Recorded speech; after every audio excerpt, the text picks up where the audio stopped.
Hello everyone and welcome back to the Dungeon Learner's Guide. Today we are doing the second Commander's Guild deck tech, where if you missed last week's episode, we are randomly selecting a card from scryfall.com. We are working with a budget of $100 and building a commander deck that is focused around that specific card or a theme around that specific card. So this week, our random card was Howl From Beyond, a card that doesn't see a lot of play in Commander. It is X and a black for an instant, and target creature gets plus X plus O until end of turn. So, initially, this was a bit of a tricky card to work with, but in the end, we decided to go with Yargle, Glutton of Urborg as the commander. And the main idea behind this is taking Yargle's 9 power and trying to use things like Howl of Beyond to turn it into a either 1 or 2 attack kill. Because if a person takes 21 commander damage, they just die. Doesn't matter what their life is at. So we can turn Yargle from a 3-turn clock into a 1 or 2 turn clock. And so let's go through some of the key features of this deck, and we'll kind of look at where we took the idea of this build. So to start with, we had 3 major themes. The first one is mana. We are in mono black, so we only have swamps at our disposal, but there are tons of cards like Magus of the Coffers that give us additional mana for having swamps. And that way, when we eventually do get our Howl of the Beyond or whatever other cards might be necessary for this, we can just dump as much mana into it as possible, give Yargle, plus 20 plus O, and just take someone out right away. The second theme that we are working with is being able to turn Yargle into just a one-shot kill. Things like Tainted Strike, being able to give Yargle Infect, which when an opponent takes 10 Infect counters or 10 damage turning into poison counters, they just lose the game. So Tainted Strike is an instant for 1 black to give target creature plus 1 plus O and Infect, making Yargle an instant one-shot knockout. And the last theme we have here is, because we're not super creature heavy, we're focusing very much on Yargle and the plan to just beat people down with a giant frog. We have some enchantments and some equipment that care about buffing up one particular creature. Something like Homicidal Seclusion gives our creature plus 3 plus 1 in lifelink as long as it's the only creature we have. So if we have Yargle on board with this, he becomes a 12-4 with lifelink, which is enough to keep us alive because gaining 12 life a turn is pretty significant, but it also means he can hit someone twice and they die from it.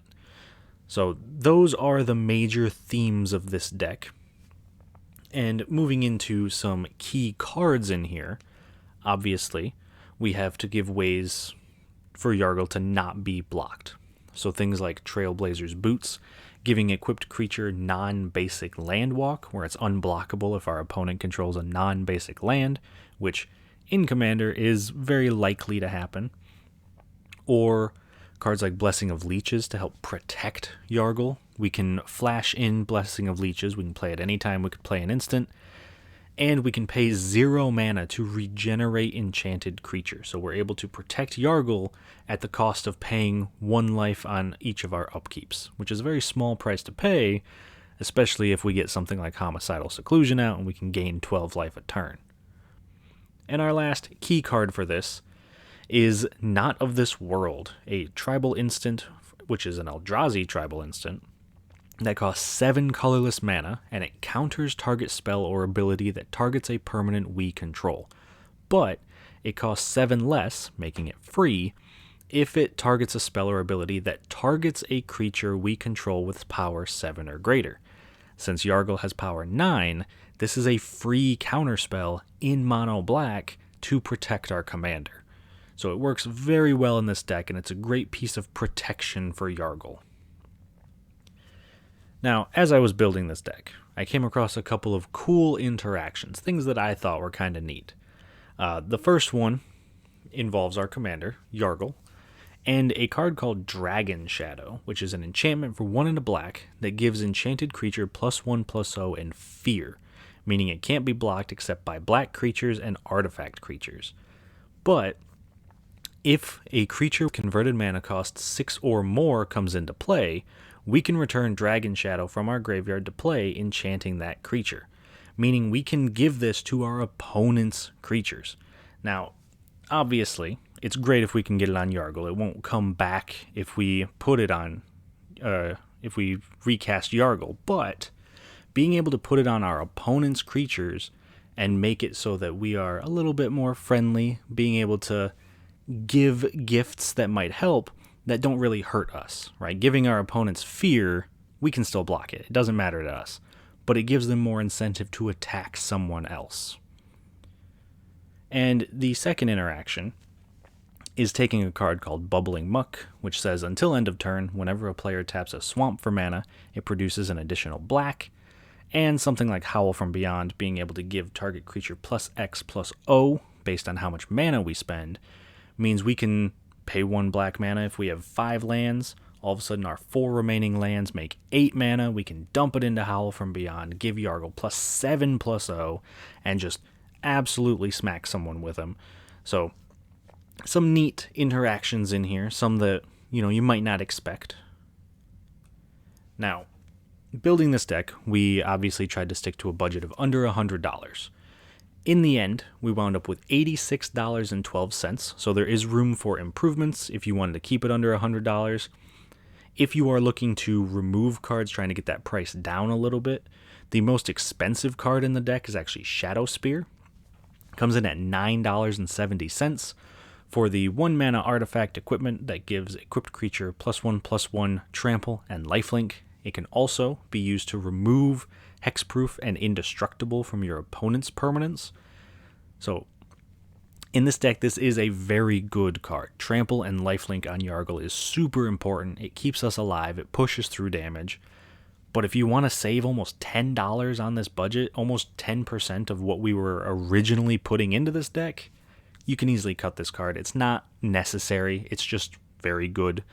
There's not much that does what it does. Being able to remove hexproof and indestructible is also very relevant for the amount of removal spells and kill spells that we have in our deck. So definitely a good card.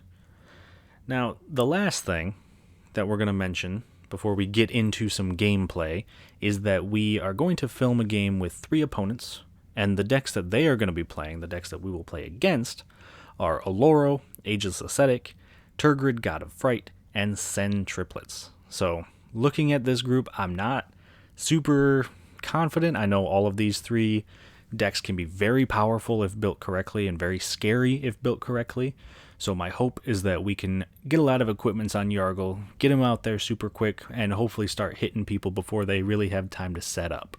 So in this game, we'll see Oloro, who is going to be played by Mike, Turgid, who is going to be played by Will, and Sen Triplets, who is going to be played by Manny. So I will jump into this game, and then once it's all over, we will go through a wrap-up. So I will see you guys in a little bit. So at the start of the game, Mike goes first, followed by Will, me, and then Manny. To start the game off, Mike plays a Sunken Hollow tapped and passes to Will. Will plays a Snow-Covered Swamp, taps it for an Expedition map, and passes. He also lost his camera for a bit there, that's why the screen blacked out. On my turn, I play a Cabal Stronghold and pass. Manny plays a Swamp. Mike plays a Snow-Covered Island, and then taps 2 for an Orzhov Signet. On Will's turn, he plays a Snow-Covered Swamp, taps 2 for an Arcane Signet, and then taps 1 for a Quest for the Nihil Stone.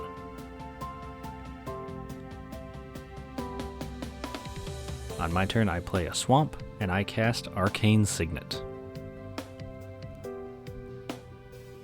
On Manny's turn, he plays a Plains and passes.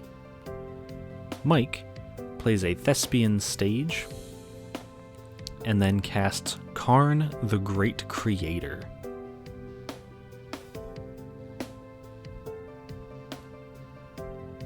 He then uses Karn's +1 ability with no target. On Will's turn, he plays a snow-covered swamp, and then taps 3 for Necrogen Mists. So now, for as long as Necrogen Mists is on the battlefield, each player will discard a card at the beginning of their upkeep. On my turn, I play a swamp, and then I cast Swiftfoot Boots. On Manny's turn, he plays a swamp and passes. Mike plays a Celestial Colonnade, and then uses Karn's +1 ability again with no target. Will plays a swamp, taps 2, and casts Waste Not. On my upkeep, I discard a non-land, non-creature card, allowing Will to draw a card with Waste Not. I then play a Bojuka Bog to exile the Aetherflux Reservoir out of Will's graveyard, and I cast a Loxodon Warhammer. On Manny's turn, he discards a non-land, non-creature card, allowing Will to draw a card with Waste Not.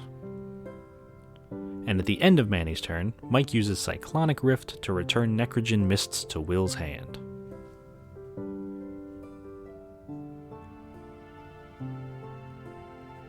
On Mike's turn, he plays a Seat of the Synod.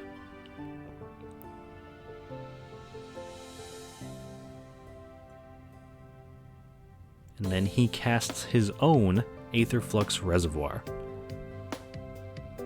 And he again uses Karn's +1 ability with no target. Will plays a swamp, and then taps 4 to cast a Solemn Simulacrum, allowing him to get a basic land out of his deck and put it into play. On my turn, I play a swamp, and then I tap 5 and cast the commander, Yargle, Glutton of Urborg. Manny untaps, doesn't hit his land drop, and passes. Mike uses Karn's +1 ability with no target, and passes. Will plays a command beacon, and he then recasts the Necrogen Mists.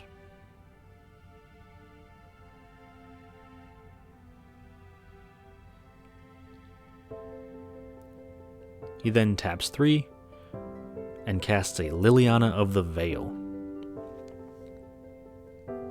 He activates Liliana's +1 ability to make each player discard a card. Each of us discards a non-creature, non-land card, allowing Will to draw 3 cards with Waste Not. He then moves to combat and attacks Mike for 2 with Solemn Simulacrum.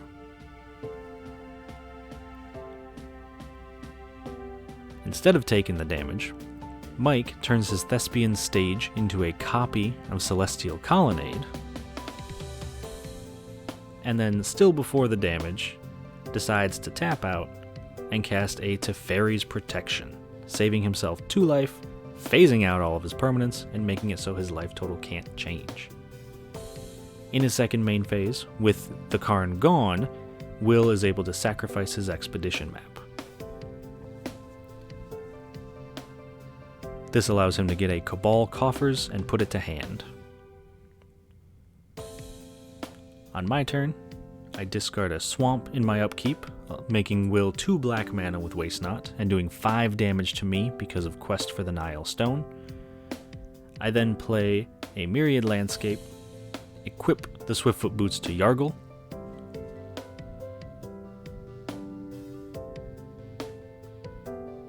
I also equip the Loxodon Warhammer to Yargle,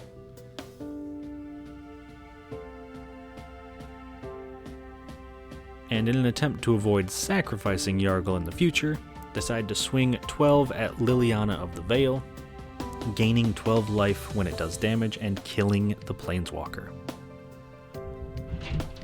On Manny's turn, he discards a non-land, non-creature card, drawing Will a card with Waste Not, and passes.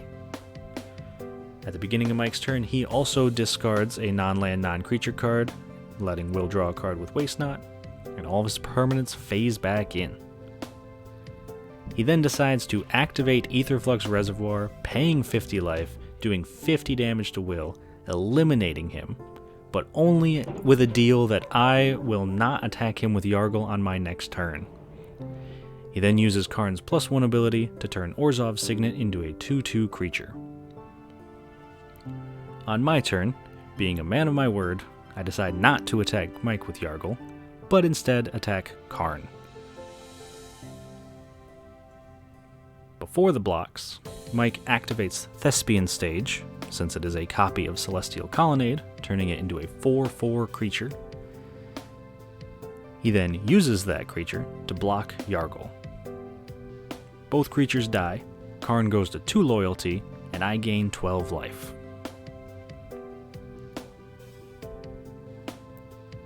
In my second main phase, I pay 2 and sacrifice the Myriad Landscape to go get 2 swamps out of my deck.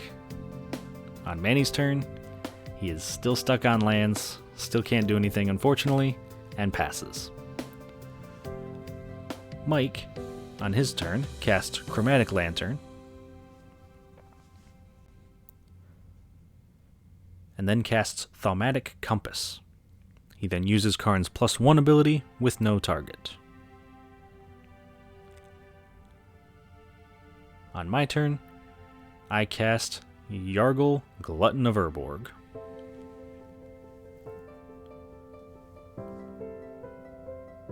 On Manny's turn, he draws a Plains, but can't do anything else and passes. Mike uses Karn's +1 ability, targeting Thaumatic Compass to make it a 2/2 creature, plays Ancient Den, and then decides to cast his commander Oloro.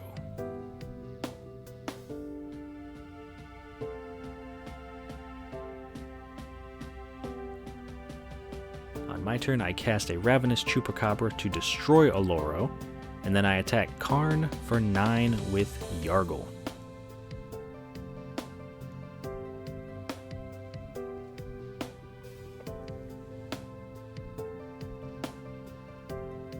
Mike decides to block with his Thaumatic Compass, destroying the compass. On Manny's turn, he finally gets an island and casts Merciless Eviction to exile all artifacts on the table, which includes almost all of Mike's mana sources, putting him back to only 3 lands.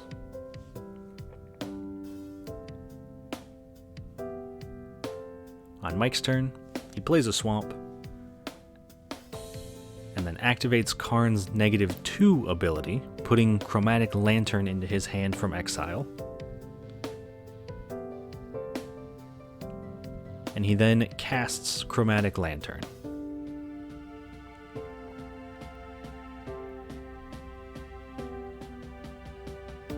On my turn, I attack Karn for 2 with Ravenous Chupacabra, destroying the Planeswalker, and attacking Manny for 9 commander damage with Yargle.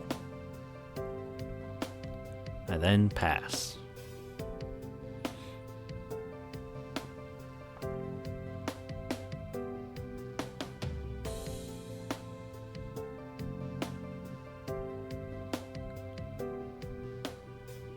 On Manny's turn, he casts a Gilded Lotus, casts a Psy Master Thopterist, casts a Mox Amber, which triggers Psy, making a Thopter,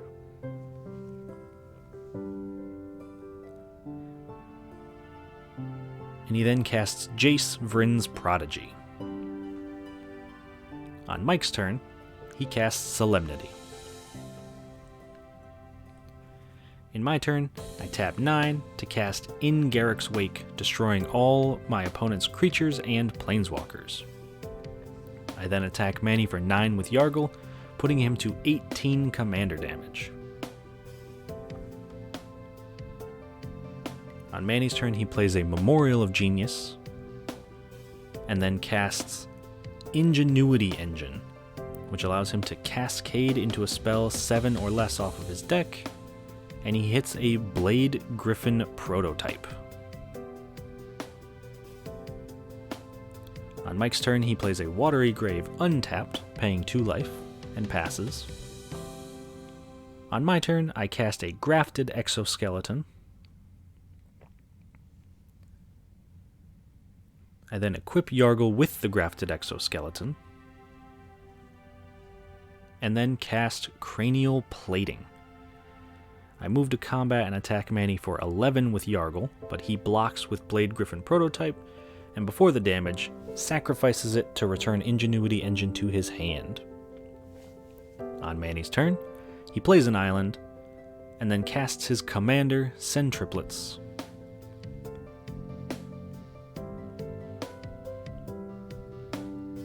And he also casts Chaos Wand. On Mike's turn, he plays a Glacial Fortress and passes, but at the end of his turn, I activate the ability on Cranial Plating to equip it to Yargle at instant speed.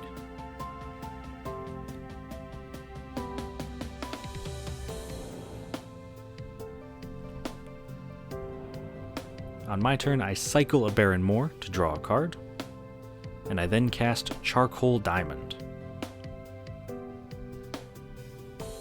I move to combat and attack Manny with Yargle. Before the blocks, Manny activates the Chaos Wand, targeting me. I reveal cards from the top of my deck until I hit Snuff Out, which Manny has able to cast but has no legal targets for. He then blocks with Send Triplets and puts Send Triplets back into the command zone, and I put all the revealed cards onto the bottom of my deck.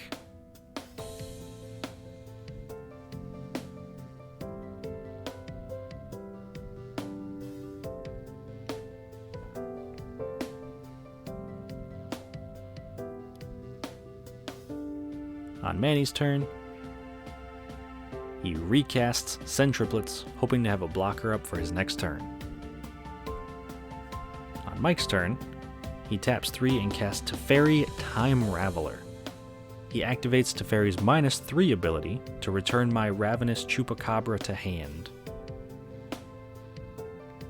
He then plays a Glacial Chasm, sacrificing the Watery Grave and making it so he can no longer take damage. On my turn, I play a Rogue's Passage, and I cast Ravenous Chupacabra, destroying Send Triplets. Manny sacrifices the Memorial to Genius, drawing 2 cards and hoping for an answer, but unfortunately, since there's a Teferi on board, there's nothing he can cast that's going to get him out of the situation. I then move to combat, attack Manny for 9 with Yargle, and kill him with commander damage.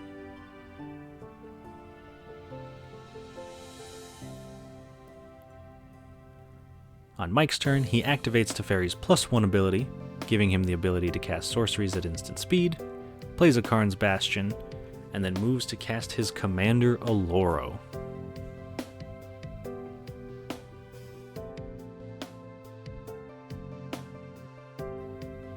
On my turn, I bestow a Night Howler onto Yargle, giving it +1/+1 for each creature in the graveyard. Unfortunately, nobody has any creatures in the graveyard. I then activate the Rogue's Passage to help make Yargle unblockable, and although I can't attack Mike, I can attack Teferi. So I will move to combat and send the big Frog Spirit at Teferi, killing him and removing the only way to bounce my commander that was currently on the board. On Mike's turn, he activates Oloro's ability to draw a card on upkeep, making me lose a life and drawing a card. And then he casts Sanguine Bond. On my turn, I cast Vorak Battlehorns. And I then equip the Battlehorns to Yargle. And I pass. On Mike's turn, he activates Oloro's ability in upkeep to draw a card, making me lose a life. He then plays an island,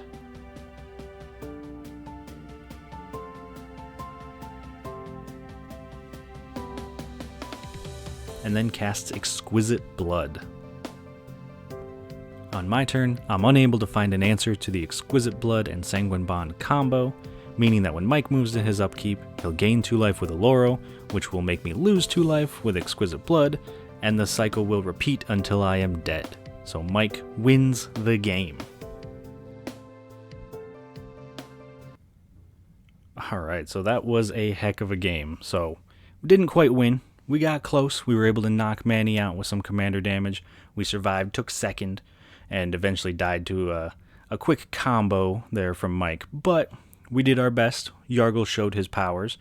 We didn't unfortunately get to see Howl From Beyond, didn't get to see our signature card pop up.